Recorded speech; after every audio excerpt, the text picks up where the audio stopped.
বৃহস্পতি দেবের নিজের উচ্চক্ষেত্রে গমন এবং বৃশ্চিক রাশি জাতক জাতিকাদের জন্য যে শুভ ফলগুলো প্রদান করবে। বৃশ্চিক রাশির ক্ষেত্রে বৃহস্পতি দেব হলো দ্বিতীয় এবং পঞ্চম ভাবের অধিপতি, যিনি নবম ভাবে উচ্চভাবে অবস্থায় অবস্থান করবেন। নবম থেকে ভাগ্য, পিতা, গুরু, দেবালয়, ধর্মীয় আচার অনুষ্ঠান এগুলো হিসেব করা হয়। দ্বিতীয় থেকে সঞ্চয়, বৃহস্পতি দেব হলো বৃশ্চিক রাশির দ্বিতীয় ভাবের অধিপতি। সেক্ষেত্রে আর্থিক সচ্ছলতার বৃদ্ধি পাবে এবং সঞ্চয়ের যোগ তৈরি হবে।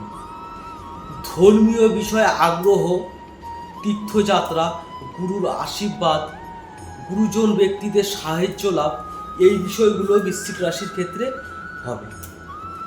আপনি এই শুভ ফলগুলো তখনই পাবেন যখন আপনার জন্মছকে বৃহস্পতিদেব শুভভাবে এবং বলশালীভাবে অবস্থান করবে এবং আপনার দশা অন্তর্দশা অনুকূলে থাকবে।